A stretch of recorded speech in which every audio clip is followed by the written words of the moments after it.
പിന്നെ നമ്മൾ വരുമ്പോൾ പറഞ്ഞ പോലെ കൂടുതൽ തർക്കത്തിനൊന്നും നിൽക്കണ്ട. ബാവാക്ക് ഇപ്പോൾ 7 വർഷമായിട്ട് നമ്മളെ ഈ മണ്ഡലത്തിൽ ബാവാക്ക സ്ഥാനാർത്ഥിയാണ്. 2 പ്രാവശ്യം മന്ത്രിയായി, 7 പ്രാവശ്യം MLA. ഈ പ്രാവശ്യം മിക്കവാറും ബാവാക്ക് മത്സരിക്കൂല എന്ന് തന്നെയാണ് എൻ്റെ ഉറപ്പ്.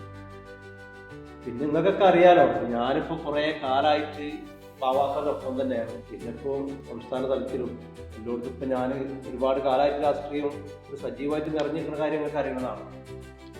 അപ്പോൾ നമുക്ക് നല്ലൊരു സ്ഥാനാർത്ഥിനെ കണ്ടെത്തണം. ഞാൻ ഈ നാട്ടിലും സംസ്ഥാനത്താകെ അറിയപ്പെട്ട് നമ്മുടെ പാർട്ടിന് നല്ലൊരു പ്രവർത്തകനായിട്ട് ഇവിടെ നല്ല രൂപത്തിൽ പ്രവർത്തിച്ചുകൊണ്ടിരിക്കുന്നുണ്ട്. അപ്പോൾ എന്തായാലും നമുക്ക് ഈ മണ്ഡലത്തിൽ അറിയപ്പെടുന്ന ഒരു സ്ഥാനാർത്ഥിനെ നിർത്തണം. അപ്പോൾ അതിനുള്ളൊരു തീരുമാനം നമ്മളെ ഭാഗത്ത് ഉണ്ടാക്കണം. എന്തായാലും ബാവാക്ക അങ്ങനെയാണ് എനിക്ക് തോന്നുന്നത്. ബാവാക്കാക്ക് ഇപ്പോൾ കിടക്കപ്പായിൽ നീക്കാൻ വയ്യാത്ത അവസ്ഥയാണ്. ഒരാൾ കൈ പിടിച്ചിട്ട് വേണം നിങ്ങൾക്ക് നടക്കണമെന്നുണ്ടെങ്കിൽ. അപ്പോൾ നമുക്ക് ബാവാക്കാൻ്റെ സമ്മതം നമുക്ക് വാങ്ങാം. ബാവാക്കാൻ്റെ അഭിപ്രായം കൂടെ ചോദിക്കാം.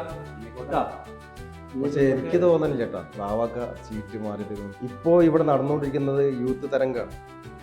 അപ്പോൾ നമ്മളായിട്ട് വയസ്സമ്പടയിട്ട് മുന്നോട്ട് പോകുന്നതിൽ എനിക്ക് കൂടുതൽ താല്പര്യമില്ല. എന്താണ് നിങ്ങളുടെ അഭിപ്രായം?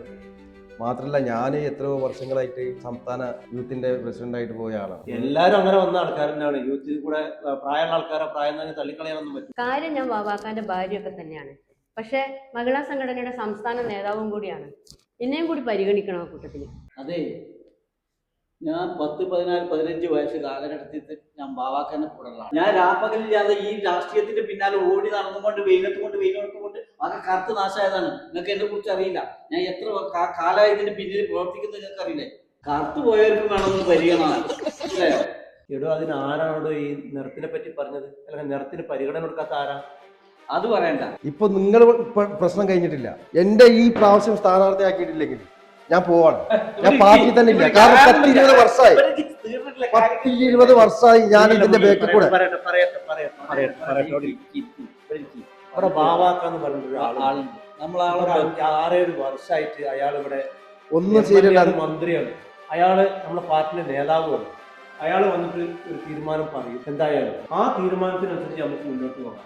എന്തായാലും നമുക്ക് ആർക്കെങ്കിലും ഒരാൾക്ക് മത്സരിക്കാം. എന്തേ, നമുക്ക് 4 ആൾക്ക് ആർക്കെങ്കിലും ഒരാൾക്ക് മത്സരിക്കാം. അത് നോക്കണ്ട.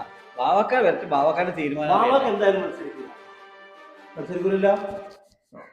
പെണ്ണുങ്ങളോട് പറഞ്ഞ മത്സരിക്കൂല. ബാവാക്കാനെ കുട്ടി കൊണ്ടുവന്നോട്ടെ. നിങ്ങളൊന്ന് പോയിട്ട് ബാവാക്കനോട് വരാൻ പറയും. മൂപ്പരാൾ എണീറ്റിട്ടൊന്നും ഇല്ല. എഴുന്നേറ്റാൽ നടക്കാനൊന്നും വയ്യാതെ അവിടെ കിടക്കുകയാണ്. ഞങ്ങൾ പോയി കൂട്ടി വരും.